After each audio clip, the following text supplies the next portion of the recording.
Bonjour à tous. J'espère que vous allez bien. Bonjour aux internautes qui nous écoutent sur les réseaux sociaux. Et on va commencer par se saluer. Alors, vous allez pouvoir saluer votre voisin de droite, votre voisin de gauche. Vous levez-vous et souhaitez-vous la bienvenue.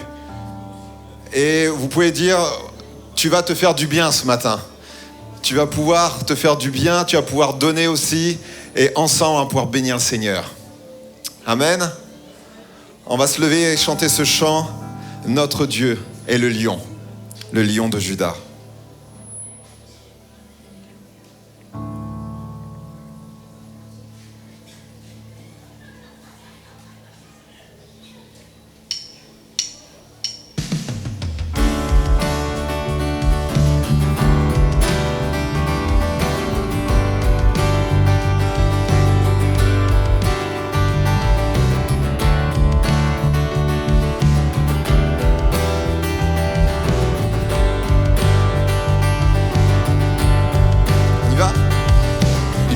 Sur les nuées, les rois du monde s'inclineront.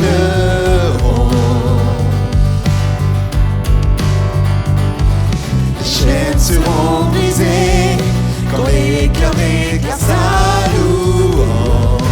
Qui peut arrêter notre Dieu? Notre Dieu est le lion de Juda.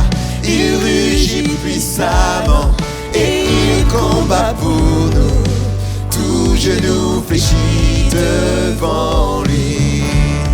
Notre Dieu est l'agneau sacrifié pour les péchés du monde. Son sang brise les chaînes. Tout genou fléchit devant le lion et l'agneau. Tout genou fléchit devant lui.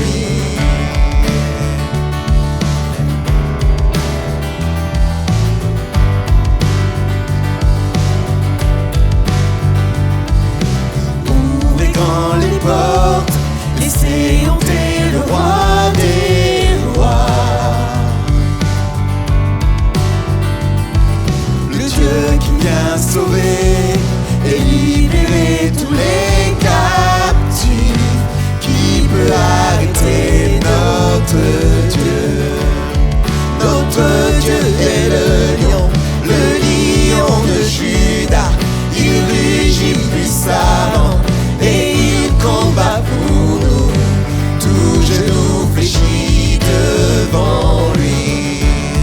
Notre Dieu est l'agneau sacrifié pour les péchés du monde. Son sang brise les chaînes. Tout genou fléchit devant le lion et l'agneau. Tout genou fléchit devant lui.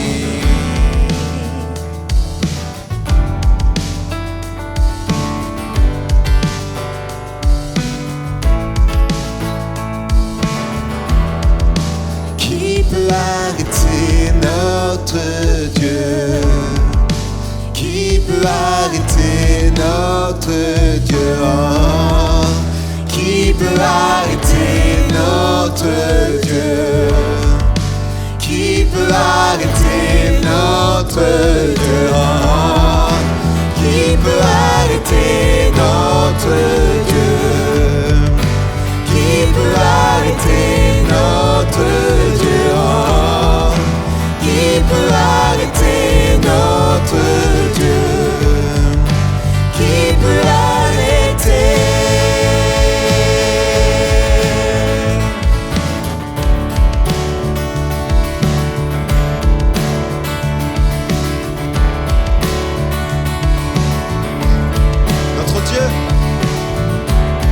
Notre Dieu est le lion de Juda. Il rugit puissamment et il combat pour nous.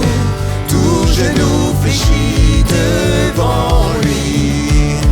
Notre Dieu est l'agneau sacrifié pour les péchés du monde. Son sang brise les chaînes. Tout genou fléchit devant le lion et l'agneau. Tout genou fléchit devant lui.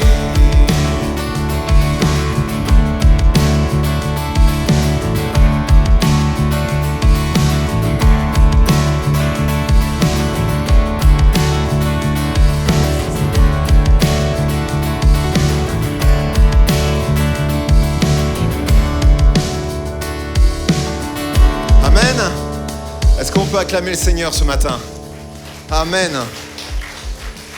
Est-ce qu'on peut le déclarer combien Dieu est grand? Alors, tournez encore votre voisin, votre voisine. Dites-le, déclarez-le. Dieu est grand pour toi. Dites-le à votre voisin. Dieu est grand pour toi.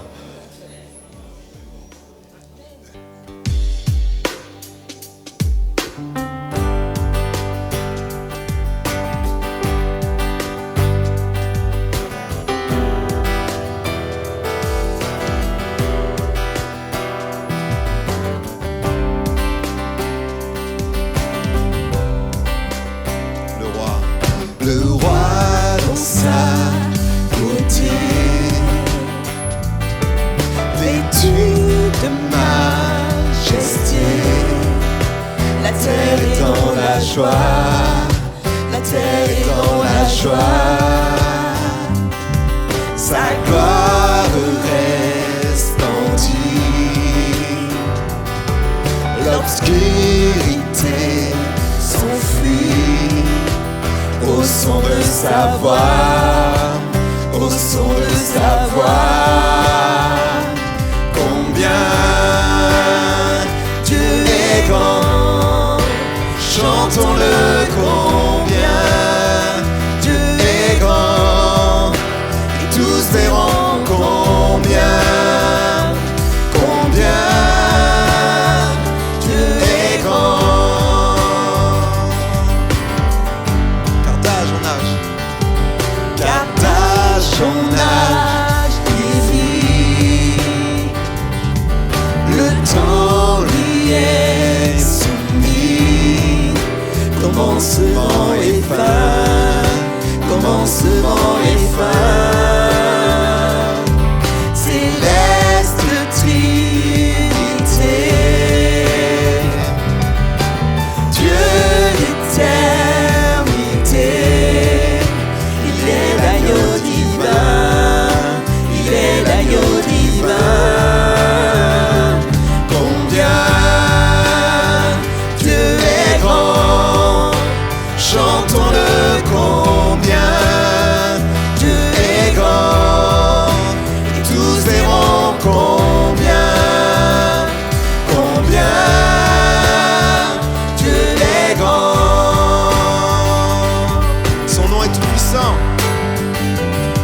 Son nom est tout puissant, digne de louange. Je chanterai combien Dieu est grand. How great is our God? How great is our God? Sing with me. How great is our God? And I will sing. How great is our God.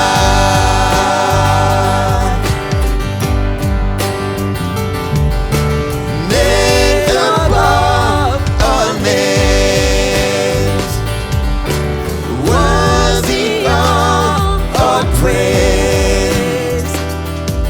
My heart will sing, how great is our God.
grand, chantons-le combien Dieu est grand, et tous verront combien Dieu est grand. Alléluia, Jésus, combien tu es grand. Adore ton Dieu ce matin. Dis-lui combien tu l'aimes. Toutes les choses qu'il a fait pour toi à la croix, jour après jour. Seigneur, béni soit ton nom.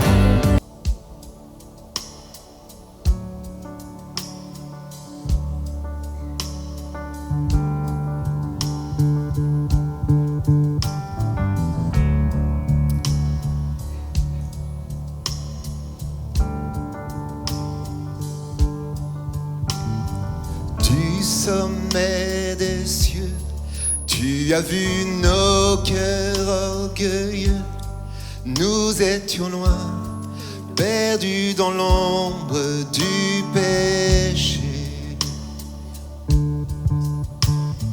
Ton cœur a saigné face à nos vies emprisonnées. Tu es venu nous redonner ta liberté. Tu as changé l'histoire, donné ta vie, tracé la voie, écrit notre histoire, tout accompli, rendu l'espoir.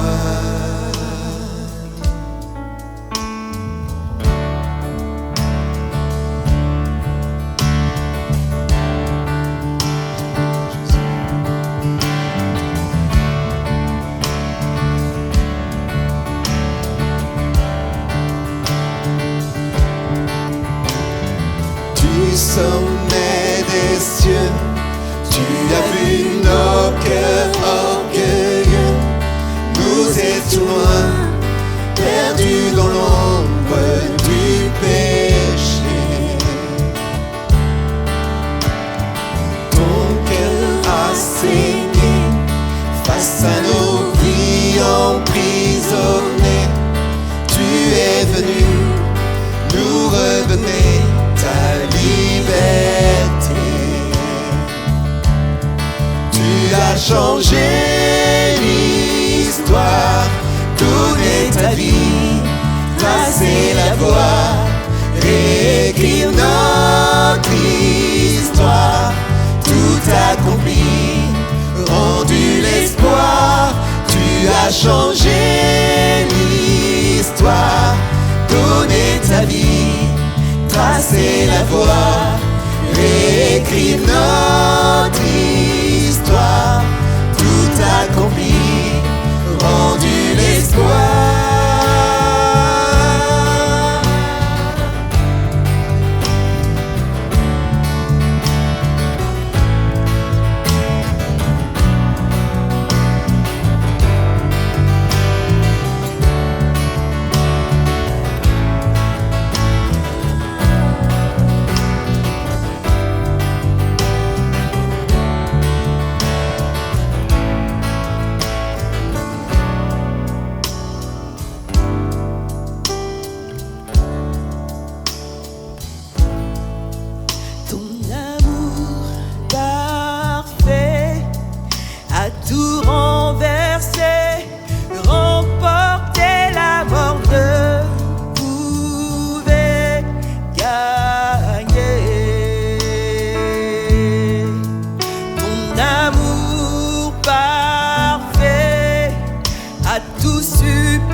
Là-haut dans les cieux, ton nom est couronné de gloire. Tu as chassé l'obscurité par ta lumière. Ici dans ce lieu, nos voix célèbrent ta victoire. Tu t'es offert et descends le ciel et la terre. Ton amour parfait a tout renversé, remporté la mort ne pouvait gagner. Ton amour parfait a tout supporté, surpassé, rien ne pouvait t'arrêter. Rien ne pouvait t'arrêter. Rien ne pouvait t'arrêter.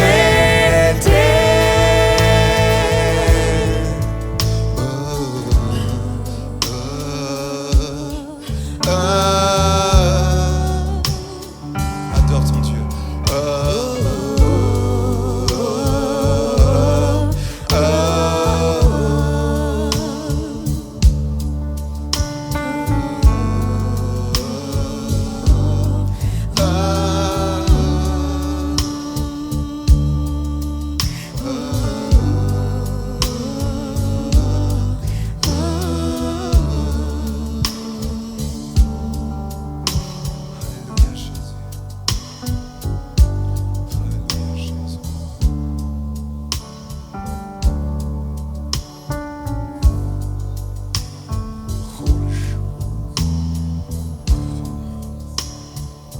Alléluia.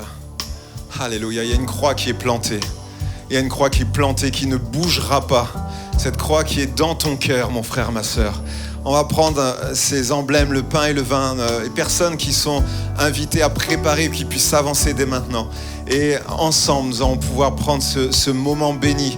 On va lire ce texte de la parole de Dieu qui nous invite vraiment à comprendre ce que la parole veut nous donner. Car j'ai reçu du Seigneur ce que je vous ai enseigné. C'est que le Seigneur Jésus, dans la nuit où il fut livré, prit du pain. Et après avoir rendu grâce, le rompit et dit, ceci est mon corps, qui est rompu pour vous. Faites ceci en mémoire de moi. De même, après avoir soupé, il prit la coupe et dit, cette coupe est la nouvelle alliance en mon sang. Faites ceci en mémoire de moi toutes les fois que vous en boirez. Car toutes les fois que vous mangez ce pain et que vous buvez cette coupe, vous annoncez la mort du Seigneur jusqu'à ce qu'il vienne. Et on peut dire Amen, Amen, jusqu'à ce qu'il vienne. Alors c'est un rappel pour beaucoup. Mais j'ai envie de vous dire, est-ce que vous n'avez pas envie d'aller plus loin? De comprendre que ce sacrifice n'a pas été sans douleur, sans difficulté. C'est vrai que c'est tellement simple, dire Seigneur, pardonne-moi. Mais quel est le prix qui a été payé? Quel est ce prix qui a été jusqu'à la mort de la croix? Jésus, le Fils de Dieu, la parole, nous a dit que c'était la parole de Dieu. Et pourtant, Jésus, sur cette terre, à un moment donné, lorsque son Dieu, son Père, lui a dit ce qu'il fallait faire, ça a été plus que difficile pour lui. Plus que difficile. Le choix était devant lui. Et même à la croix, j'en suis sûr, si seulement Jésus avait dit à son Père, j'en peux plus, viens, sors-moi de cette croix, sors-moi de ces souffrances. Il a envoyé tous ses anges. Et Jésus est venu et allé jusqu'au bout, alors que nous puissions saisir et redire à notre cœur, Seigneur, apprends-moi à redécouvrir la croix, à redécouvrir ce pardon, à redécouvrir que Vraiment. Ça a pris d'un grand sacrifice. Prix de Jésus, le seul et l'unique. Amen. Amen. Merci Père. Merci Père pour ces temps bénis. On va passer pour les offrandes aussi. On va lire un texte avant, tant que termine de préparer. Un texte de la parole de Dieu qui nous exhorte. Jésus lui dit, si tu veux être parfait, va, vends ce que tu possèdes. Donne-le aux pauvres et tu auras un trésor dans le ciel, puis viens et suis-moi. Quelle parole lourde, difficile pour cet homme. Il avait tout pour être bien. Il avait fait tout ce que Dieu, son Dieu, lui avait demandé de faire. Mais là, Jésus tout simplement met le point sur quelque chose qui chérit. Il avait accumulé des biens. Quel que soit le nombre de biens, peu importe. Mais il avait accumulé des biens, il lui dit, vends tout, donne-le aux pauvres. Et l'idée qui me fait ressurgir de ce texte, tout simplement, est-ce que ce que Dieu nous demande, tout simplement, c'est la générosité. Est-ce que ce que tu as accumulé par ton travail, où Dieu t'a béni, eh bien, à quelle hauteur tu veux être quelqu'un qui va bénir, être généreux? Alors, il ne nous appelle pas tous à donner, à tout vendre. Il y a des riches, et merci pour les personnes qui ont des richesses, qui peuvent bénir aussi. Mais tout simplement, avec ce que tu as, es-tu généreux? Es-tu généreux?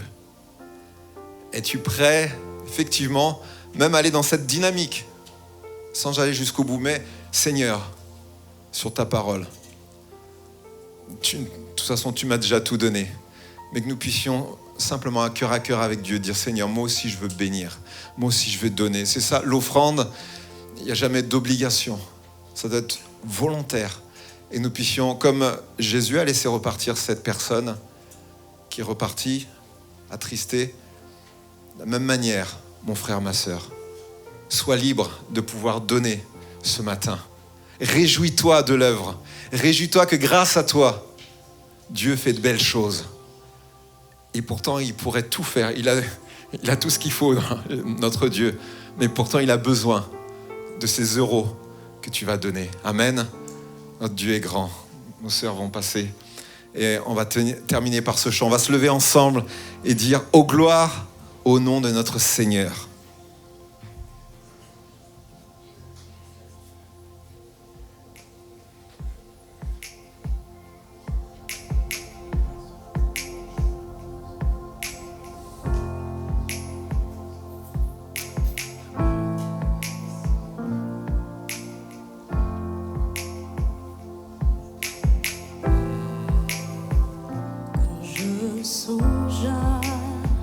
L'infâme croix où Jésus fut meurtri pour moi.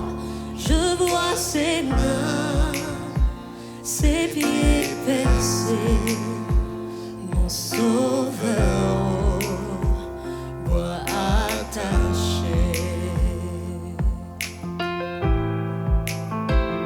Son corps de l'âme trempée, dont le tombeau fut déposé, l'entrée scellée d'une lourde pierre, le Messie seul y est laissé.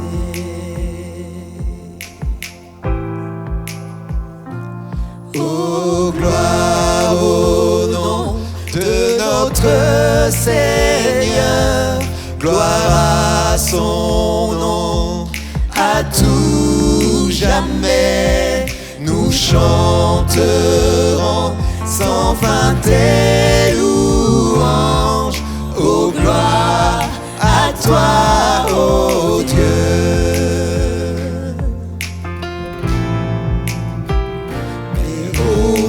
matin du troisième jour, le Fils des cieux est ressuscité. La mort n'est plus, elle est vaincue. Les anges acclament Christ notre roi.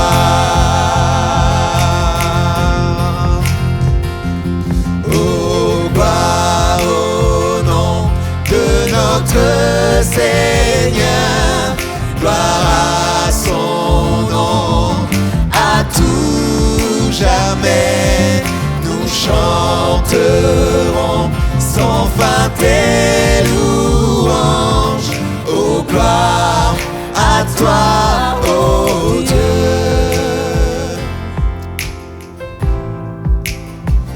Il reviendra de blanc vêtu, bercer la nuit, notre Jésus, et je serai parmi les saints, captivé par sa gloire sans fin.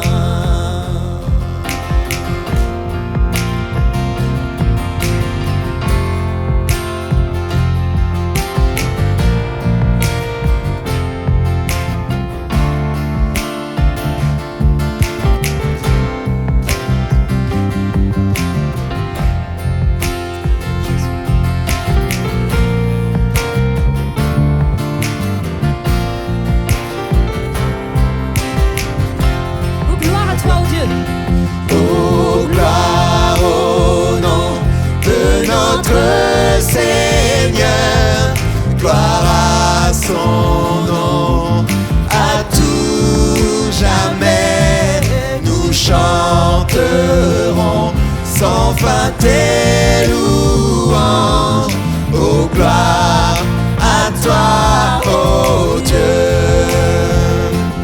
Oh, gloire au nom de notre Seigneur, gloire à son nom, à tout jamais. Nous chanterons sans fin tes louanges.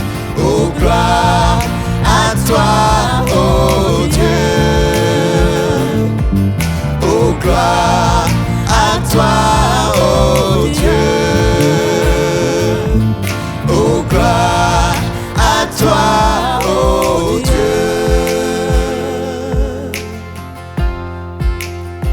Alléluia.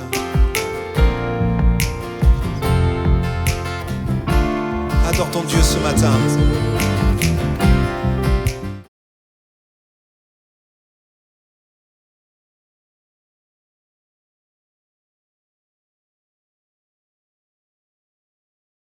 Bonjour à tous. Alléluia, oui, merci pour les prières. C'est important. C'est de cette manière qu'on dépend toujours du Seigneur. Je renouvelle la bienvenue aux amis nouveaux et puis aux chrétiens qui viennent d'autres églises et puis certains qui se sont installés ici aussi et qu'on n'a pas pris le temps de faire connaissance. Pardonnez-nous pour ça. On va discuter avec les pasteurs et voir comment, au moins que vous puissiez au bout d'un moment être présentés à l'église. Je pense à mon frère Abou qui est dans le fond. Que le Seigneur te bénisse. Et puis les autres amis bien sûr qui nous visitent. Et puis mon ami Khatib, qu'on puisse aussi prier pour lui. Il va rentrer au pays, au Tchad, fin novembre. Que Dieu le bénisse et qu'il le garde avec sa famille, tous ses enfants qui l'attendent au pays. Est-ce que vous allez bien ? Alléluia. Vous êtes venus juste par habitude ou pour recevoir de la part du Seigneur ? Recevoir. Amen. Vous avez donné pendant la louange et maintenant vous allez recevoir. Vous avez pris vos couverts, fourchettes, couteaux, serviettes et on va passer à table pour un bon repas de la parole de Dieu. Amen. On est en ce moment sur le thème de la parole. Cette série, donc, j'ai intitulé « L'importance de la parole ». Et dans ce mot « importance », il y a beaucoup d'autres mots, beaucoup d'autres adjectifs. C'est en fait l'aspect, fondamental et qui fait toute la différence, qui donne un sens à la vie chrétienne, puisque moi je ne me revendique pas du christianisme du tout, je ne suis pas chrétien comme beaucoup pourraient le penser, je suis un disciple de Jésus. Parce que malheureusement, dans les temps qui courent, chrétien, ça veut parfois tout et rien dire. Et puis les gens qui ne connaissent pas ce qu'est véritablement le christianisme ont une idée qui est souvent faussée. Alors, je ne veux pas être assimilé à tout ce qu'on peut voir dans le christianisme. Moi, je m'efforce d'être un vrai disciple de Jésus et qui suit les commandements, justement, de Jésus et qui essaye de faire en sorte que ma vie, que sa vie soit transformée. J'espère que c'est votre souhait et votre attente dans le Seigneur. On n'est pas rassemblés ici par habitude pour une bonne action religieuse. Si c'est le cas, il faudra qu'on parle à la fin de la réunion. On priera pour vous, on priera avec vous. D'ailleurs, j'aimerais dire à l'équipe de louanges qu'ils se tiennent prêts pour que je vais essayer de condenser, même si c'est dangereux que je m'avance comme ça en disant que je vais condenser le message. Ah, tu rigoles, mon frère. Mais on prendra un temps à la fin pour prier pour les amis, pour les personnes qui sont dans le besoin, les malades et autres. Donc, que tout le monde puisse être prêt pour ces temps-là.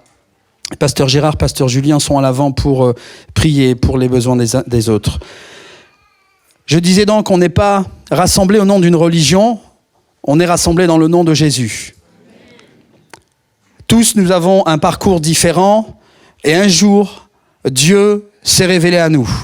On était catholiques, bouddhistes, athées, musulmans, témoins de Jéhovah et tout ce qu'on veut. Et un jour, par des circonstances particulières et propres à nos vies, Dieu a choisi de se révéler à nous. Et c'est là l'espoir, en fait, pour nous-mêmes et puis pour nos amis, pour nos familles, de ce qu'au-delà des religions, des sectes et de toute la folie qui prend place ici-bas sur terre, il y a un Dieu qui est vivant et qui agit.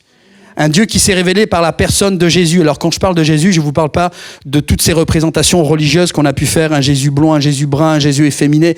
Je vous parle de Jésus, le Fils de Dieu, de Jésus Dieu, ce Dieu fait homme qui s'est fait chair. La parole nous dit que Jésus est le Fils est appelé aussi la parole, le Verbe, et que cette parole un jour s'est faite chair et qu'elle est venue auprès des hommes pour faire connaître Dieu. Mais qu'en fait dans son message, il s'est présenté comme lui-même Dieu. Même si beaucoup se lèvent contre ces vérités, c'est ce que la parole nous annonce et c'est ce que Jésus lui-même annonce dans son message. Ce travail que Dieu a fait dans nos vies, il l'a fait de façon surnaturelle. Et c'est la raison de cette série de messages sur l'importance de la parole, parce qu'en fait, nous qui croyons maintenant, nous sommes liés à la parole. Et pour les amis qui ne croient pas, ou pas encore, parmi nous, sachez qu'on était des vôtres, on était comme vous. Parfois, les gens du dehors pensent que les chrétiens, ils sont nés dans une bulle, et puis ils sont nés comme ça, chrétiens, et ils sont nés perchés comme ça, à louer Dieu. Non, on était, j'allais dire vraiment normaux. on était normaux. Maintenant, on est peut-être fous, parce que la foi, c'est une folie, mais on a fait partie des blasphémateurs, on a fait partie des incrédules, on a fait partie des gens religieux. Seulement, la vérité s'est présentée à nous, on n'avait aucun mérite, et nous avons cette grâce de marcher dans cette révélation vivante et dans cette relation vivante avec Dieu parce que c'est possible même de nos jours en 2022. Amen. L'importance de la parole. Ce matin en particulier, ça sera la parole qui est le fondement de la foi. Ça, c'est un message fondamental puisque tout démarre dans nos vies à partir de la parole. Là, il y a 15 jours, vous vous souvenez qu'on avait commencé ce thème, on a le sujet, le titre du message était que la parole était esprit et vie. Jésus, qui est appelé le Fils de Dieu, et aussi la parole, le Verbe, était auprès de Dieu. Cette parole est descendue, celui qu'on appelle le Fils est descendu auprès des hommes, la parole est descendue, elle s'est faite chair. C'est ce que la Bible nous annonce. Elle est venue dans le corps d'un homme pour faire connaître Dieu, et par conséquent se faire connaître lui-même en raison des miracles et des déclarations que Jésus lui-même a fait.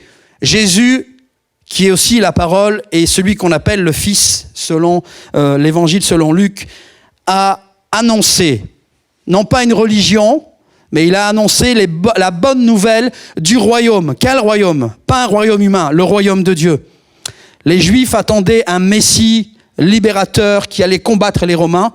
Mais ce Messie qui est venu, ce Jésus, ce libérateur est venu, mais pour libérer non pas seulement les Juifs, Israël, mais pour sauver l'humanité. Jésus, quand j'étais musulman, je pensais que Jésus était venu pour les Blancs, que Jésus était venu pour les Français. Vous voyez, chaque pays, chaque continent a son prophète. Mais ça, c'est une erreur. C'est une grosse erreur. Et j'ai creusé, j'ai lu dans la Bible pour m'assurer que Jésus était bienvenu aussi pour moi, pour nous, les Arabes, pour les Nord-Africains. Et quand j'ai lu les paroles et les déclarations de Jésus, j'ai été percuté parce que je me suis rendu compte que tout ce que j'avais appris, tout ce que je pensais savoir de Jésus, je ne savais rien. Et là, par surprise, je me suis rendu compte que ce Dieu unique dans le ciel a envoyé celui qu'on appelle son Fils pour se faire connaître et pour sauver toutes les nations. Toutes les nations. Et c'est la raison pour laquelle on représente ici dans ce lieu pas mal de nations, je pense. Peut-être plus d'une vingtaine. Alléluia. Tout a commencé un jour dans nos vies parce que la parole a été annoncée. Quelqu'un nous a partagé l'évangile. Pour revenir à Jésus, lorsqu'il était sur terre, il annonce la bonne nouvelle du royaume et il nous est dit que, et lui-même dit que sa parole est esprit et vie. Écoutez bien, ça fait toute la différence par rapport aux religions. Dans les religions, avec tous les efforts qu'on a faits, on n'a rien obtenu. Dieu était très loin, très éloigné, c'était une notion un peu étrangère. On n'a pas vraiment connu Dieu, c'est pas vrai.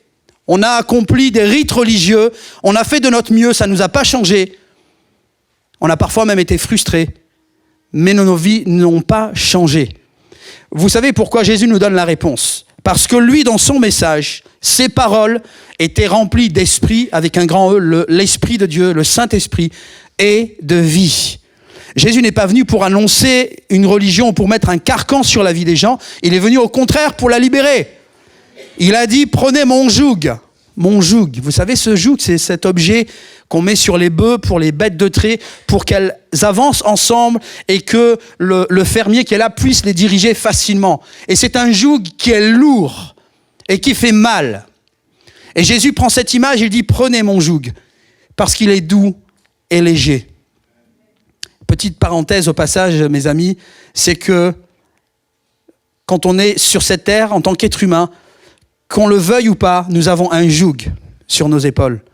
Et Jésus propose son joug doux et léger pour remplacer le joug que parfois on peut avoir et celui qu'on a eu la plupart d'entre nous lorsque nous étions sans Dieu, sans Christ. Un joug qui nous faisait mal, qui nous irritait et qui était lourd. Mais le joug de Christ, le joug de Jésus, il est doux et léger. Et c'est exactement les choses que nous allons partager ce matin. Des enfants pourraient comprendre, c'est un message qui est à la portée d'enfants. Et les plus belles déclarations, les plus puissantes déclarations sont souvent les plus simples dans la Bible. Elles sont les plus simples. Jésus annonce, il s'annonce lui-même en fait, parce que Jésus annonce la parole. Vous vous rendez compte ? Jésus est la parole, elle descend, elle est faite chair, et la parole parle, elle parle d'elle-même. Donc Jésus, la parole, annonce la parole du royaume, et comme sa parole est esprit et vie, les gens sont touchés.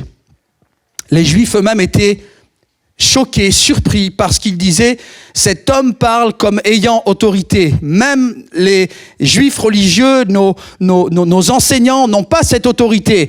Ils avaient reconnu que dans les paroles de Jésus, il y avait une autorité, il y avait une puissance. Oui, parce qu'il y avait l'esprit et la vie. Jésus n'est pas venu apporter la mort, Jésus est venu apporter la vie. Et il a annoncé un royaume qui donnait la vie. Et son désir, c'était que ceux qui le recevaient le transmettent à leur tour. Et c'est ce qui fait qu'un peu plus de 2000 ans après, il y a des millions de chrétiens sur la face de la terre. Je ne parle pas de chrétiens de nom, je parle de chrétiens nés de nouveau, qui ont fait une expérience avec Dieu vivante et vraie, et qui s'efforcent de marcher avec lui. Cette parole, on l'avait dit, elle était en Christ. Jésus annonce, la parole sort de sa bouche, elle est esprit et vie, et donc elle crée la vie.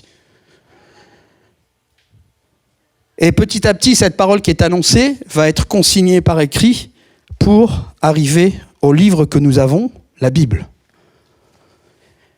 Donc, mes frères, mes sœurs et amis, en fait, cette même parole qui était auprès du Père, qui est descendue, qui s'est faite chair, qui a annoncé, cette parole même qui est sortie de la bouche de Jésus, c'est exactement la même que nous avons ici.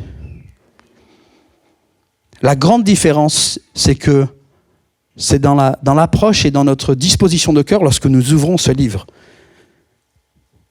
Si nous venons avec un esprit critique et puis avec déjà des idées préconçues, des préjugés, eh bien cette parole va certainement pas faire son effet en nous, parce que nous n'aurons affaire qu'à la lettre. Et la lettre, Jésus le dit lui-même en reprenant les Juifs, il leur dit que la lettre tue, en parlant de la loi, mais que l'esprit vivifie. Alléluia. Alors je peux avoir deux personnes qui vont lire la même Bible, le même texte. Une personne va être bouleversée, sa vie va être complètement changée et Dieu va se révéler parce que son cœur était disposé et l'esprit va venir sur le texte, donner la vie et va vivifier. Et puis vous aurez la personne à côté qui va lire le même texte mais qui n'aura aucun effet, aucun impact sur sa vie parce que cette personne se sera arrêtée au texte, tout simplement. Tout ça pour nous faire comprendre que ce texte est bien plus qu'un livre, puisqu'on l'appelle la parole de Dieu avec un grand P. Amen. Vous êtes d'accord ou pas là, les croyants ? Vous pouvez dire que la Bible est la parole de Dieu ? Amen. Toute la Bible. Pas comme certains veulent faire croire, même parfois dans des milieux chrétiens, où certains passages de la Bible, certains textes sont inspirés. Non, le texte que nous lirons tout à l'heure nous dit que toute la Bible, toute la parole, toutes les Écritures sont inspirées. Amen. C'est-à-dire qu'elles sont là par le souffle de Dieu. C'est Dieu qui a insufflé ces choses à des hommes qui, en leur temps, ont consigné ces choses par écrit pour que nous les ayons à disposition. Et 2000 ans après, elle produit encore son effet parce qu'elle est vivante. Alléluia. Parce que les paroles que nous lisons lorsque je suis avec un cœur humble, simple, sincère, honnête, eh bien, l'esprit et la vie viennent sur ce texte. Et boum, quand je lis le texte, je reçois la vie. Je reçois l'esprit. Alléluia. C'est ça le miracle, mes amis. À comparaison des religions qui vous laissent creux, lorsque je suis au pied du Dieu vivant, eh bien, sa parole peut agir dans ma vie, dans mon cœur et bouleverser ma vie. Vous savez, c'est ça, moi, quand je suis venu de l'islam, je suis venu à l'évangile, j'ai vu ma tante être délivrée de démons, j'ai vu mon petit frère être guéri alors qu'il était malade à vie, j'ai vu des dizaines, des centaines de personnes être guéries, mais il y a toujours ce soupir dans le cœur, je dis, Seigneur, mais est-ce que tu peux donner encore un signe, encore des choses, une assurance pour nous montrer qu'on est dans le bon ? Et vous savez ce qui s'est passé, c'est quand j'ai entendu ma mère parler dans des langues nouvelles. Et j'ai été bouleversé. Je ne me suis pas demandé, mais qu'est-ce que c'est que ce truc ? Ma mère, elle a craqué, elle a perdu la raison. Non, je sentais quand elle parlait que c'était quelque chose de puissant et qui venait de l'esprit. Et alors qu'on se posait la question, on a demandé à cet homme qui nous a amenés à Christ, mais c'est quoi ? Et puis nous amener dans Acte 2, eh bien ce sont les langues que l'Esprit donne, que Christ donne aux croyants lorsqu'ils viennent à lui. C'est un équipement de puissance. Et petit à petit, c'est pas seulement ma mère, mais toutes les personnes qui étaient autour de nous, qui parlaient en langue. Et pour moi, c'était le gage d'authenticité, le certificat d'authenticité, où je n'étais pas dans une religion, mais je voyais le signe d'un sceau divin, de quelque chose de surnaturel qui était possible d'être vécu par les hommes et les femmes ici-bas sur terre. Tout cela, frères et sœurs, pour nous faire comprendre qu'on n'est pas ici par habitude religieuse, mais qu'on est au pied du Dieu vivant et que malgré tout ce qu'on peut vivre, tout ce qu'on peut endurer, de difficile ou de facile, rien ne peut changer ce que Dieu a fait dans nos vies. Rien ni personne ne peut changer ou enlever ce que Dieu a fait dans nos vies. Amen. Alors que nos regards changent à l'égard de sa parole. Je le répète et je le répéterai encore. Et je sais pourquoi je le dis, parce que moi-même je suis passé par là. On a cette tendance du tout prêt, du tout cuit, du rapide. Les nouvelles générations sont beaucoup plus paresseuses et fainéantes que les générations précédentes. Il faut être honnête pour le reconnaître. Et prendre du temps, c'est plus à la mode. On aime l'instantané, je mets la pièce, boum, ça tombe. Du tout cuit, du tout prêt. Mais pour ce qui concerne la parole, mes amis, c'est comme un bon repas. Je pense que si quelqu'un vous invite et vous avalez le repas alors que la maman elle a mis des heures à le faire, vous allez recevoir quelques missiles parce qu'elle ne va pas être contente. Eh bien, avec la parole de Dieu, c'est exactement la même chose. Si on veut que ce qui est écrit dans ce livre, qui est esprit et vie, que ça profite à nos âmes et que ça ait son impact, il faut prendre le temps de le déguster, de le mastiquer. Amen. Vous savez, pour nous, prédicateurs, pasteurs, c'est parce qu'on prend du temps que le Seigneur nous ouvre les yeux sur des réalités qui, en fait, ont toujours été écrites là. Seulement, on n'était pas à l'écoute. Et puis, à un moment donné, l'Esprit met la lumière sur un texte. Et ce matin, c'est ce qu'on va faire.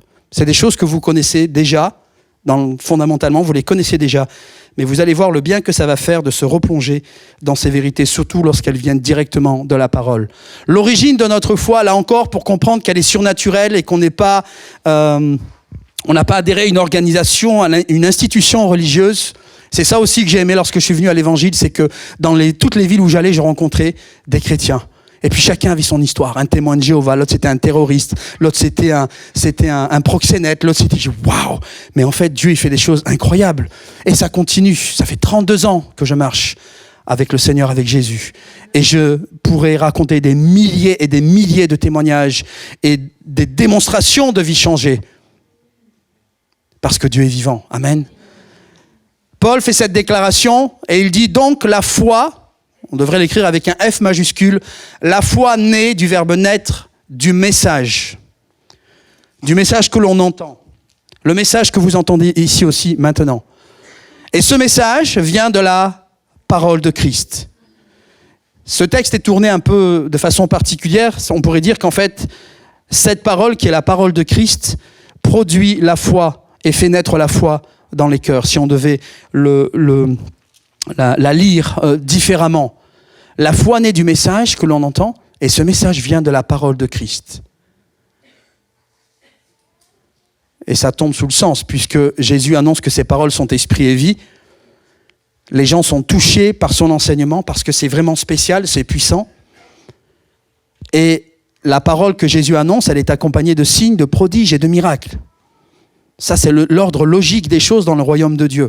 Et Dieu a fait les miracles et les signes pour confirmer sa parole. Pour que les gens qui entendent se rendent compte que, ok, c'est pas seulement du blabla, il y a une démonstration de puissance qui nous montre que, effectivement, cette parole, elle est digne d'être reçue, digne d'être acceptée, elle est digne de confiance. Le Seigneur ne nous a pas appelés à être des religieux, il nous a appelés à être des hommes, des femmes, remplis de son esprit, guidés par son esprit, qui font et reproduisent ce que celui qui nous envoie, Christ, a fait en son temps. Et c'est pour ça qu'on est appelés des disciples. Amen. C'est lui le maître. Mais aussi, vous êtes appelés à être des disciples, des maîtres, si on peut dire, pour les nouvelles personnes qui viendront. Parce qu'elles vont vous regarder et voir comment vous vivez la foi, comment vous priez, comment vous rendez grâce avant de manger, pourquoi vous allez à l'église, pourquoi vous allez à la réunion de prière, au groupe de jeunes, toutes ces activités. C'est comme ça qu'on fait un disciple dans les temps modernes. C'est faire ce que les disciples ont fait avec Jésus, le suivre partout. Eux, ils ont eu la chance de faire ça 3 ans, de manger, de dormir avec lui. Ça serait difficile pour nous de nos jours, mais déjà, si on vient à l'église, si on se retrouve, ça serait déjà une bonne chose. Vous êtes avec moi ? Vous n'êtes pas endormis, hein ? Tout va bien. Allez, on y va. Les paroles de Christ qui ont été annoncées il y a 2000 ans sont tout aussi puissantes maintenant. Et si donc je lis la parole de Christ, le même impact que cette parole a eu il y a 2000 ans, elle peut l'avoir également de nos jours. La beauté des choses, c'est que pour les croyants qui sont là ce matin, cette même parole qui est esprit et vie, elle est aussi dans ta bouche. Amen. Il y a beaucoup moins d'amen du coup. Jésus n'est plus là. Vous allez me dire, mais si, il est là par son esprit. Oui, mais c'est pas l'esprit de Jésus qui va parler aux gens dans la rue, à mon voisin, à mon collègue de travail. C'est encore vous, même si Jésus est en vous. Et par conséquent, comme il est en vous, comme il est en nous, lorsque nous parlons, nos paroles deviennent esprit et vie. C'est comme la parole. Sans l'esprit, nos paroles sont mortes.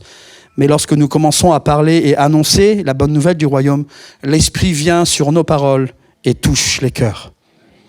Et c'est ce qui fait toute la différence avec les religions. Souvent, des amis nouveaux arrivaient dans les églises et disaient « Oui, je veux devenir... » Non, tu ne vas pas devenir chrétien. C'est le Seigneur qui va faire l'œuvre en toi. Ce n'est pas parce que tu as rencontré une famille ici, que tu te sens bien, que tu es moins seul, qu'il faut que tu te baptises ou que tu rencontres ou que tu deviennes chrétien. Ce n'est pas le but. C'est pas le but que les gens deviennent chrétiens. Le but, c'est qu'ils rencontrent Dieu. Et parce qu'ils rencontrent Dieu, alors à ce moment-là, on va les appeler chrétiens. Vous entendez ? L'ordre logique des choses, il est là. Et ça, c'est pour tous les âges. Il n'y a pas de distinction. L'apôtre Pierre dit, vous êtes nés à une vie nouvelle, non d'un homme mortel, mais d'une semence immortelle, la parole vivante et éternelle de Dieu. Donc la parole, on reprécise, la parole éternelle, vivante et éternelle. Parce que cette parole, au-delà du livre, vous comprenez qu'elle est éternelle. Ça, c'est qu'un support. Cette parole, elle est en Dieu, elle est aussi en nous, et elle va continuer en Dieu lorsque nous serons auprès de Dieu. C'est quelque chose qui va se poursuivre. Mais ce qui nous intéresse, nous, ce matin, c'est cette déclaration. Vous êtes nés à une vie nouvelle. Là aussi, c'est le miracle puissant que nous vivons lorsque nous sommes dans nos religions ou athées et que nous nous approchons de Dieu, nous rencontrons Dieu au travers de la personne de Jésus.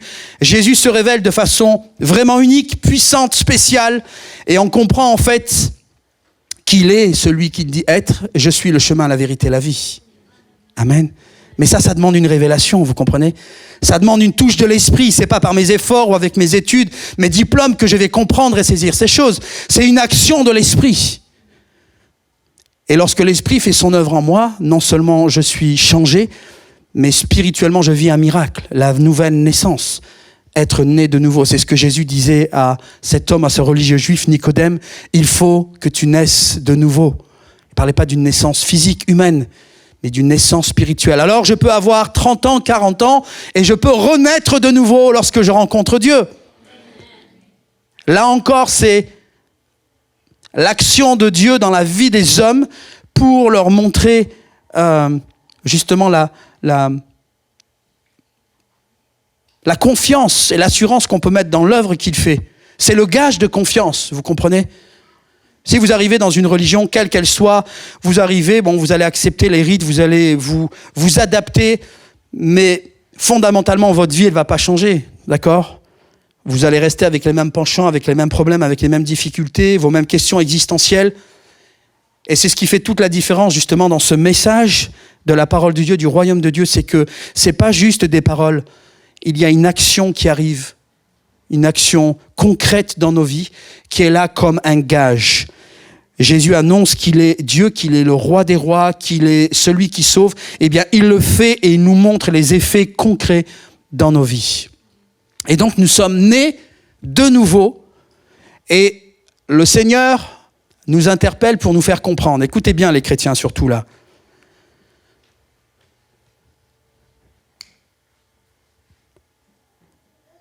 C'est parce qu'il s'est passé quelque chose de surnaturel que tu es là.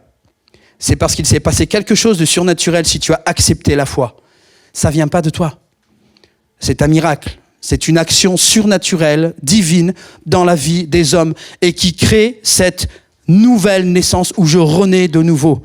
Et quel que soit mon âge, lorsque je rencontre Dieu, donc, je deviens une nouvelle créature, spirituellement. Et je vois effectivement ma vie changer. Je pourrais vous décrire ma vie à l'époque et j'ai vu les changements que Dieu a opérés, où des choses sont tombées naturellement, des addictions ou des choses qui me guettaient du fait de mon contexte familial et des amis que je fréquentais. Ma vie était programmée de façon humaine. Mais lorsque j'ai rencontré Dieu, ma destinée, elle a été complètement changée. Alléluia. Et ça, c'est l'impact de cette œuvre miraculeuse de la nouvelle naissance. Il faut que tu naisses, que je naisse de nouveau. Parce que je ne peux pas saisir et comprendre les choses de Dieu par mon esprit. Nous ne sommes pas nés d'un homme mortel. Là, il ne s'agit plus de notre naissance corporelle, physique. Et ça nous parle d'une semence, une graine, une semence immortelle. La parole vivante et éternelle de Dieu. Oui, cette semence, elle est éternelle. Et elle apporte la vie dans la vie des gens. C'est ce qui s'est passé pour moi lorsque j'ai reçu ce que cet homme nous a apporté. Il a annoncé le royaume, il a prié pour ma tante, les démons ont été chassés. Alors nous avons commencé à recevoir et dire effectivement, il y a du crédit dans ce que cet homme dit et dans ce qu'il fait parce que Dieu est avec lui de façon concrète et de façon puissante. Et c'est ce qui a poussé dans la démarche de connaître un peu plus la Bible et connaître un peu plus Dieu pour avancer. Mais cette transformation, qui s'opère, on ne peut l'attribuer à personne. Et c'est ça que chaque chrétien devrait garder dans son cœur comme un puissant encouragement. C'est que quelles que soient nos difficultés, il n'en est pas moins que l'œuvre qui a commencé en nous, il y a quelques années, elle est surnaturelle. Cette semence qui a été jetée en toi, elle est surnaturelle et elle est éternelle. Alléluia. Et c'est cette même semence que nous sommes appelés à semer au dehors. Vous vous souvenez de la parabole du semeur ? Le Seigneur nous appelle comme des semeurs à semer la parole. Parce que cette semence, elle est éternelle, elle est vivante et elle est efficace. On peut avancer ? Mais voici l'alliance que je ferai avec la maison d'Israël. Là, on est avec le prophète Jérémie dans l'Ancien Testament. Et donc, Dieu parle par sa bouche et annonce les choses donc, que le Seigneur, que Dieu avait décidé de mettre en place concernant notamment la nouvelle alliance. Après ces jours-là, dit l'Éternel, je mettrai ma loi au-dedans d'eux. Je l'écrirai dans leur cœur et je serai leur Dieu et ils seront mon peuple. Même si on est dans l'Ancien Testament sous le régime de la loi avec Israël, avec toutes les lois qu'ils étaient tenus de respecter pour, entre guillemets, plaire à Dieu, Dieu savait très bien dans sa démarche, c'est un très bon pédagogue, que les hommes, il voulait faire une démonstration à l'humanité au travers du peuple d'Israël, qu'aucun homme, aucune femme sur terre n'était capable d'accomplir de façon parfaite les exigences de la loi. Parce que Dieu avait en réserve justement la nouvelle alliance, la nouvelle naissance et son esprit qu'il allait donner aux hommes et aux femmes pour être rendus capables de remplir les exigences de Dieu. Comprenez ? Autrement, on en aurait fait une affaire personnelle, de gloire personnelle. Et elle est là, la démonstration de l'œuvre miraculeuse que Dieu fait dans la vie des hommes, comme gage de sécurité, gage de confiance. Dieu dit, je mettrai ma loi au-dedans d'eux. Un autre texte dit qu'il changera les cœurs de pierre en cœurs de chair. Des cœurs de pierre dans lesquels il y a la mort, on s'efforce d'observer tous des rites religieux, quelles que soient les religions, et on ne parvient à rien. Mais Dieu, son plan qui est parfait, a décidé de changer le cœur humain et de venir écrire les lois. Et c'est quoi les lois ? C'est pas seulement la loi, vous savez, tu fais ci, tu fais pas ça. Non, il est question de sa parole.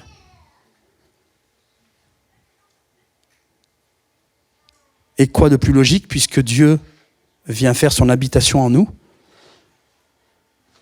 Lorsque Dieu est en nous, eh bien, lui en nous fait son œuvre. Amen. Et par conséquent, sa loi, sa parole est ainsi inscrite au-dedans de nous.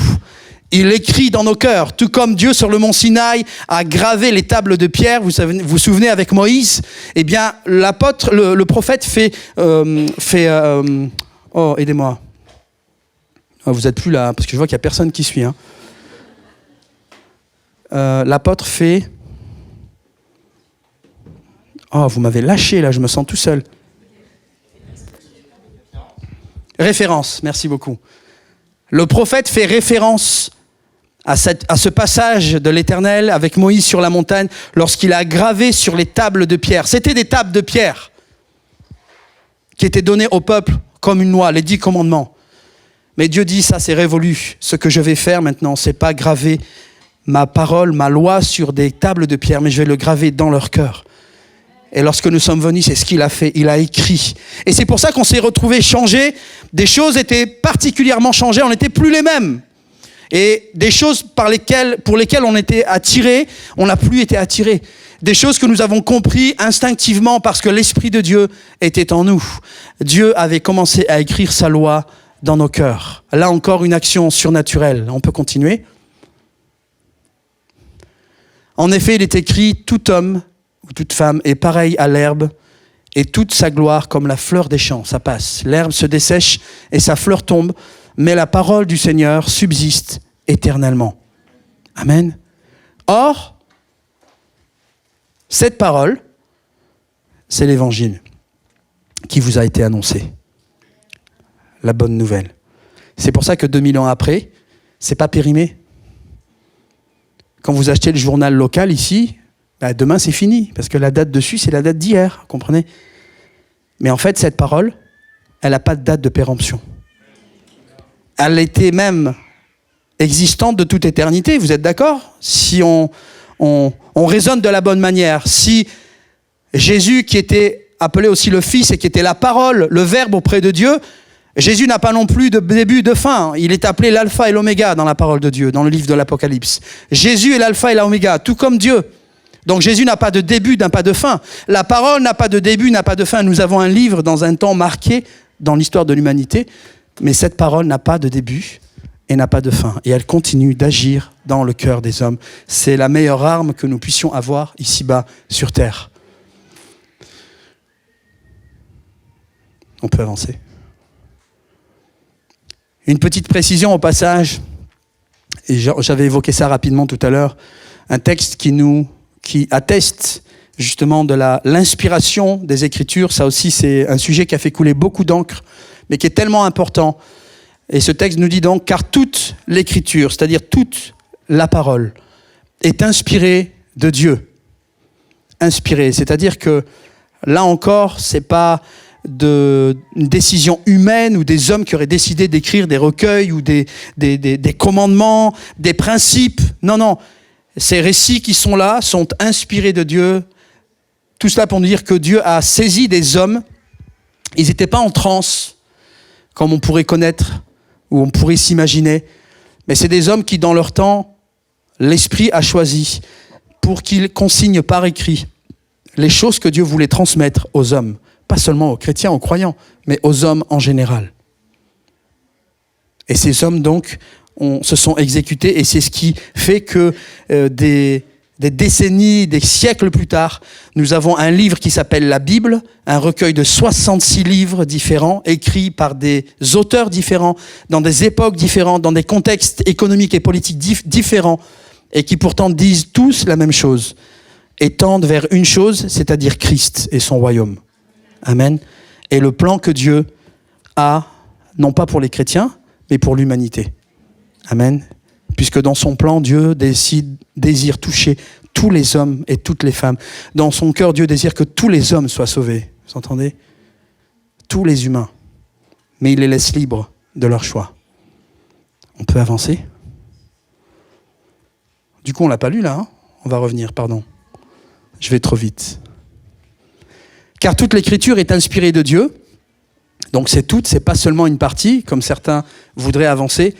Elle est utile pour enseigner, utile pour réfuter, c'est-à-dire pour rejeter, pour dénoncer les fausses croyances, les mensonges, et utile pour apprendre à mener une vie conforme à ce qui est juste. Et c'est logique, vous voyez, parce que Dieu qui est bon, Dieu qui est saint, Dieu qui est parfait, ne peut pas mettre de choses corrompues en nous. Et il ne peut pas nous donner une source de subsistance pour notre âme qui soit corrompue. Tout ce que Dieu donne est bon puisque lui est bon et saint. Amen. C'est pour cela que j'insiste, comme j'ai insisté au premier culte, frères et sœurs, ne trouvez aucune excuse. N'allez pas chercher de super messages sur Internet ou ailleurs. Si vous voulez entendre Dieu, si vous cherchez un conseil de la part de Dieu, si vous voulez un conseil de sagesse, si vous voulez une direction, si vous voulez toutes sortes de choses qui sont liées à vos vies personnelles et à votre vie de foi, avec un grand F, vous avez tout ce qu'il faut ici. Tous les ingrédients sont ici. N'allez pas chercher des ingrédients étrangers ailleurs pour essayer de les mélanger avec cela.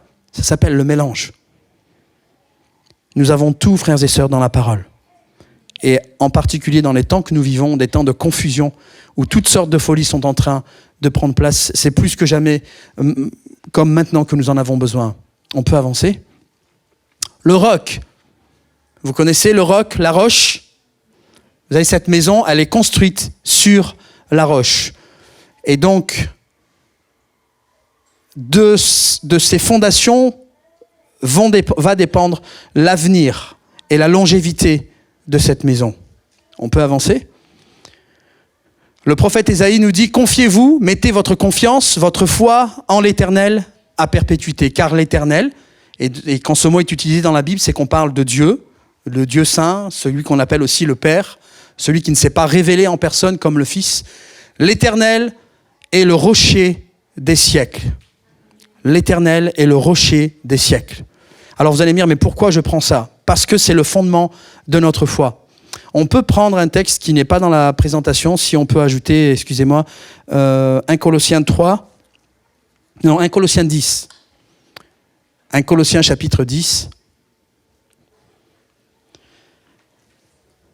Et vous allez voir que dans son message, les déclarations que Jésus fait, elles sont étonnantes, que les prophètes font. Et ils font ce parallèle entre l'Éternel dans l'Ancien Testament, mais Jésus aussi, lui-même va s'annoncer comme le rocher. Il est le rocher, il est le roc. Et vous vous souvenez de cet entretien avec l'apôtre Pierre, là aussi où les religions ont fait de la récupération, et lorsque Jésus a parlé à Pierre et qu'il lui a dit « Tu es Pierre », Pétros en grec, le prénom, et sur cette pierre, sur cette pétra, en parlant de lui cette fois-ci, en parlant de Jésus, et ça on le voit que dans le grec, on ne peut pas le voir dans nos Bibles en français, sur cette pétra, sur ce roc, je bâtirai mon église. Chose que malheureusement, une grande religion qu'on connaît a dit que c'était les papes qui avaient pris la suite de Jésus et qui étaient les représentants de l'église. Mais on sait pour nous que celui qui est le chef de l'église, eh bien c'est Christ et qu'il n'y a pas d'autre chef. Amen. Il y a des serviteurs, il y a un peuple à son service, mais le chef de l'église demeure Christ. Frères, je ne veux pas que vous ignoriez que nos pères, en parlant d'Israël, ont tous été sous la nuée. Cette nuée qui guidait le peuple d'Israël dans le désert. Qu'ils ont tous passé au travers de la mer. On peut suivant. Qu'ils ont tous été baptisés, c'est une image, en Moïse, dans la nuée et dans la mer. Le suivant. Et qu'ils ont tous mangé le même aliment spirituel. Et qu'ils ont tous bu le même breuvage, écoutez bien, le même breuvage spirituel. Car ils buvaient à un rocher spirituel qui les suivait. Et ce rocher était Christ. Amen. Ça aussi, ce sont des passages de situations miraculeuses où Dieu a pris soin de son peuple alors qu'ils étaient dans le désert. Il est parlé de ce rocher sur lequel Moïse était chargé. Et Dieu avait demandé à Moïse de frapper ce rocher. Et c'était une annonce prophétique justement de Christ qui allait être frappé et qui allait mourir sur la croix. En tout cas, ce rocher, lorsqu'il a été frappé par Moïse, il a été frappé 2 fois au lieu d'une. C'était une erreur de la part de Moïse. Mais toujours est-il que de ce rocher, il est sorti quoi, frères et sœurs? De l'eau. Pourquoi faire? Pour abreuver le peuple. Le peuple était dans le désert. Alors pour nous, ça a l'air tout simple. On imagine un rocher, Moïse y tape, alléluia, de l'eau qui coule. Et puis on imagine 2-3 personnes. Mais imaginez-vous que c'était 3 millions et demi de personnes, hein, dans le camp, qu'il fallait abreuver. Et de ce rocher frappé est sorti de l'eau suffisamment en quantité pour que tout le peuple puisse boire. Alors c'était un événement miraculeux, mais c'est surtout une annonce prophétique que ce rocher qui est Christ allait être prophétiquement au temps marqué, venir sur terre et donner sa vie sur la croix, qu'il allait être frappé comme ce rocher, et que de ce rocher allait sortir la vie. Cette vie et cet esprit qui allait abreuver des millions et des millions d'hommes et de femmes sur cette terre. Amen. Et je ne parle pas d'une eau physique qu'on va boire avec notre corps, mais on parle de cette eau vivifiante, de l'esprit de Dieu qui vient sur la vie des hommes. Et vous voyez, tout comme le rocher a pu abreuver 3,5 millions de personnes, eh bien Christ est suffisant pour abreuver ta vie et abreuver toute la population sur la planète, même si nous sommes des milliards. Amen. Ça, c'est l'annonce prophétique de l'œuvre de Christ. Amen. On peut revenir à la présentation. Merci beaucoup. Voilà l'entretien entre Jésus et Pierre. Et moi, je te dis que tu es Pierre et que sur cette pierre, Pétra, en parlant de lui, Jésus, il dit « Je bâtirai mon église ». Et que les portes du séjour des morts ne prévaudront point contre elle. On est loin des définitions de nos amis catholiques où ils parlent de l'église comme une institution, quelque chose de somptueux, de grandiose.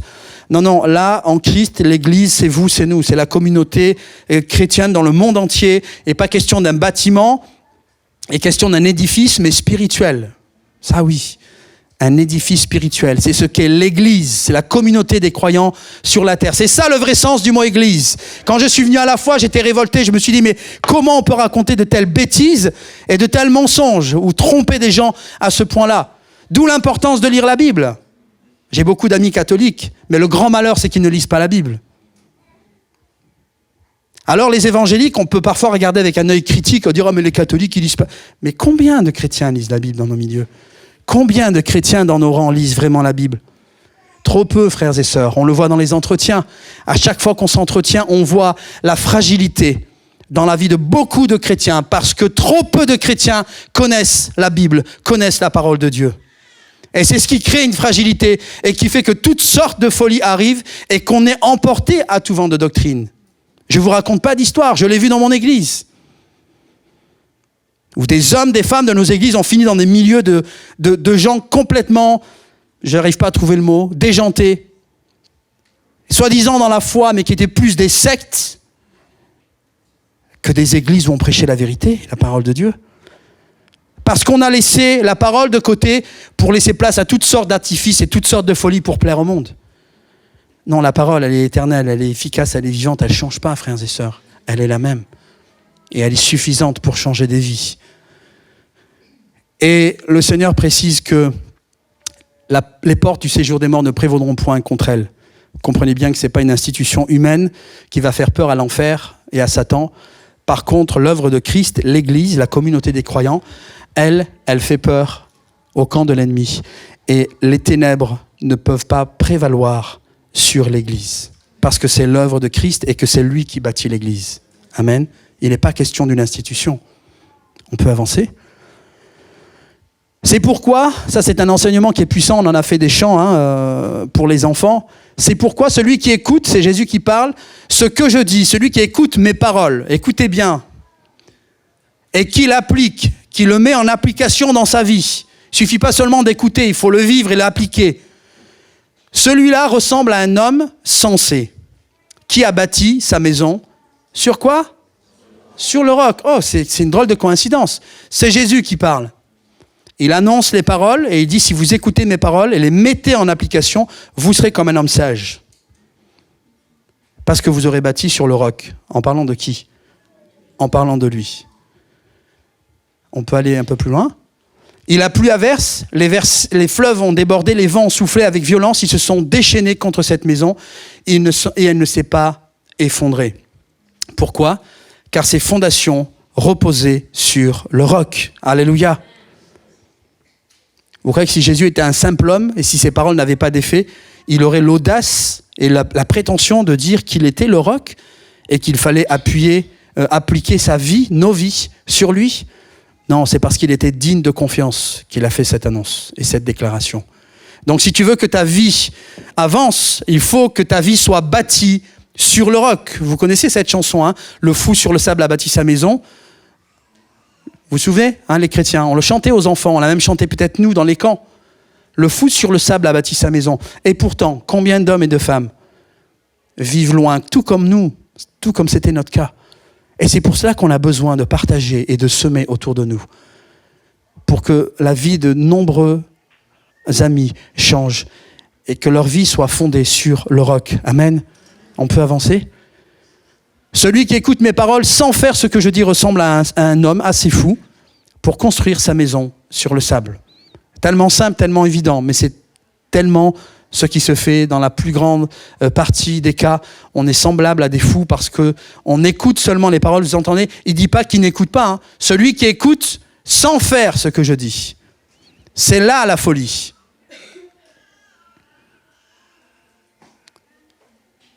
Parce qu'en fait, nous avons assez de fondation et de solidité en Dieu, en Christ, pour nous garder lorsque les temps difficiles arrivent dans nos vies. Quelles que soient les épreuves, les difficultés qu'on peut faire face, le fait d'être ancré, d'être fondé en Christ fait toute la différence. On peut avancer? Vous voyez, cette image, c'est l'image de fondation d'une maison. La fondation, c'est la première chose, la deuxième chose qu'on va faire dans une maison. Qu'est-ce qu'on fait avant la fondation? On creuse. Pourquoi faire? On cherche un trésor? Pardon? Pour s'ancrer, pour chercher la roche. On recherche quelque chose de solide. Donc comprenez le message de Jésus, s'il annonce comme ça, c'est pour que nous aussi on soit comme des enfants et qu'on comprenne avec des images. Si Jésus se présente comme le roc et aussi comme le fondement de notre foi, que sa parole est le fondement de notre foi, alors comprenons avec des images normales de la vie de tous les jours. Les fondations d'une maison. Avant de faire les fondations, de couler le béton, je vais trouver le terrain. Vous savez que c'est toute une étude. Hein. Des entreprises spécialisées arrivent, elles sondent le terrain pour voir si on peut effectivement construire ou pas. Et elles vont chercher la roche, un sol solide. Il y a de l'enseignement dans les choses de la vie de tous les jours, vous comprenez, pour nous chrétiens. Et lorsqu'elles trouvent l'endroit propice, elles vont sonder, elles vont creuser et elles vont rendre le terrain à peu près plat pour qu'elles soient capables ensuite de couler les fondations. Deuxième étape. Si ces étapes sont négligées, c'est l'intégrité de la maison ou du bâtiment qui va être construit qui est en péril. Vous comprenez ? Parce que la première tempête, la première pluie, eh bien, l'immeuble, il va finir par terre. Et c'est pour cette raison que Christ dit que celui qui entend et qui met en pratique, il est semblable à un homme, à une femme qui a bâti sur le roc. Amen. Parce que si nous n'avons pas Christ, eh bien c'est semblable, nous sommes semblables à des gens qui ont bâti sur le sable en fait. Et vous savez qu'un bâtiment sur le sable, même si vous faites des solides fondations, la première pluie, la fondation, elle va commencer à danser et votre bâtiment, il va finir par terre. Le Seigneur a pris des images simples pour nous faire comprendre des choses profondes et puissantes dans nos vies. Amen. On peut avancer. Paul parle et il dit, selon la grâce de Dieu qui m'a été donnée, j'ai posé le fondement comme un sage architecte et un autre bâtit dessus.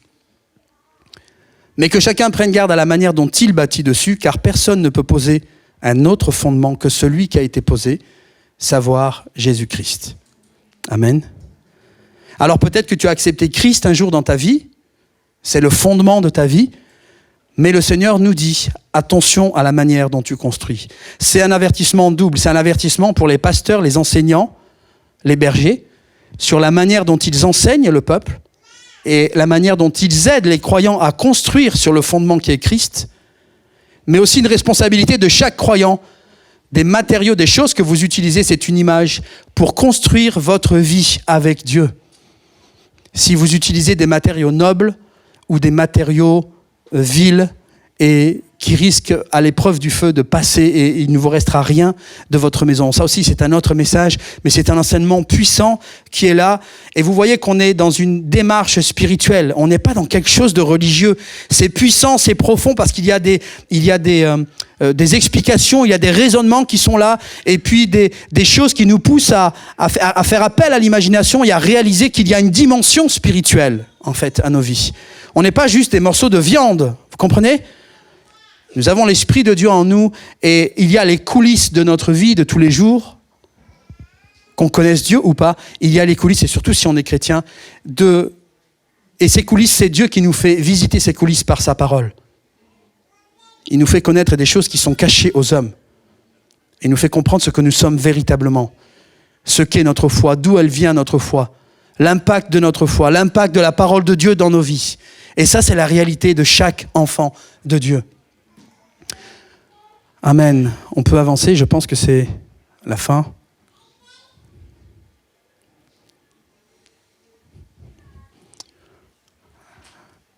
Ah oui, je pense qu'on peut le prendre rapidement et on va terminer là-dessus.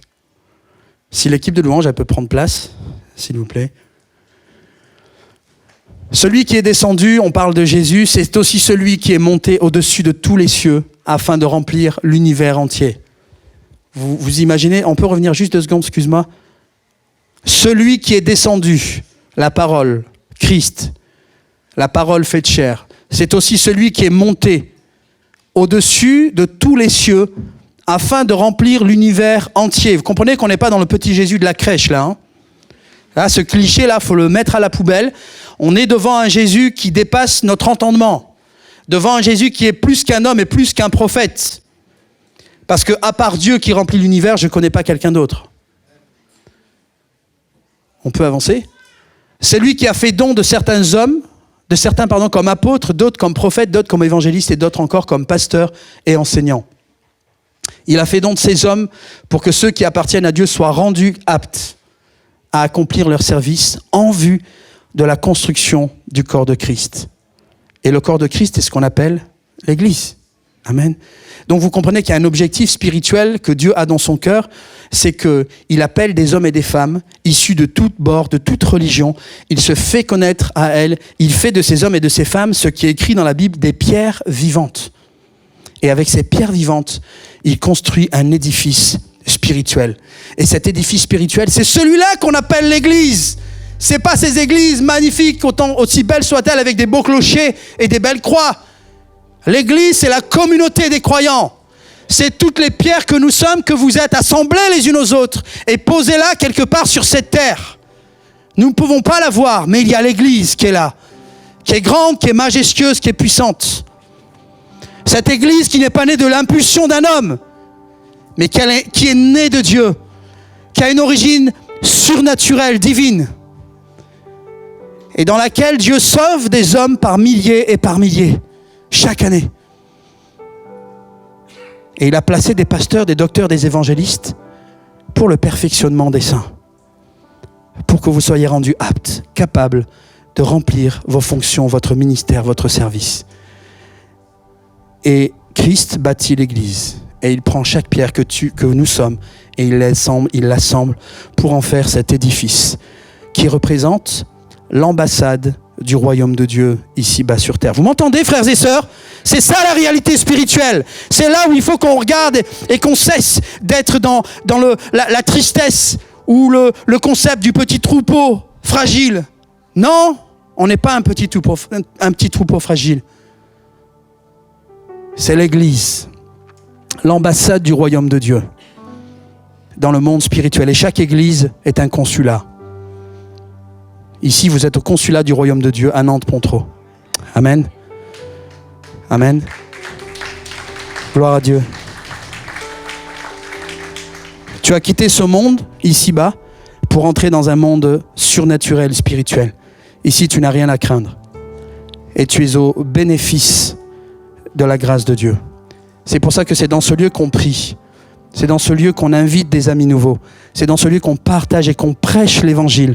Parce que nous voyons des hommes et des femmes changer. C'est comme ça que ma famille a été changée. C'est comme ça que ma vie, ma destinée a été bouleversée. C'est comme ça que la destinée des millions d'hommes et de femmes est changée sur la terre. Et c'est pour cela que nous nous attelons à ce travail. Et plus qu'un travail, à cette vocation et à cet appel que le Seigneur a donné. Et dans cette mission dans laquelle nous sommes tous. Amen. Alors on va prendre juste quelques secondes.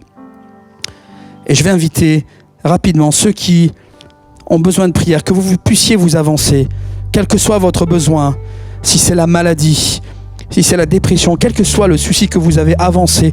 Nous croyons que par la foi, Dieu pose sa main. Parfois, par manque de temps, on essaye de zapper ce moment, et je l'ai fait pendant des années, à cause de la pression. Et en fait, on est passé à côté de plein de situations où Dieu aurait pu poser sa main. Parce que j'ai vu que lorsqu'on le faisait, eh bien, les hommes et les femmes étaient bénis, touchés, guéris, relevés. Alors on le fait ce matin rapidement, s'il vous plaît.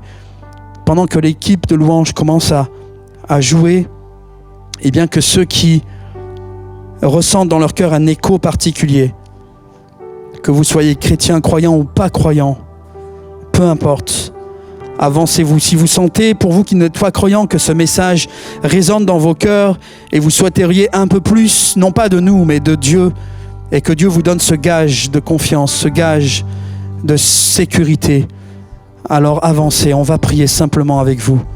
On va simplement prier pour vous. Et l'Esprit de Dieu va agir de façon puissante. Avancez-vous ici sur le devant, quels que soient vos besoins, et on va prier. Les pasteurs sont là. Pasteur Julien, alléluia.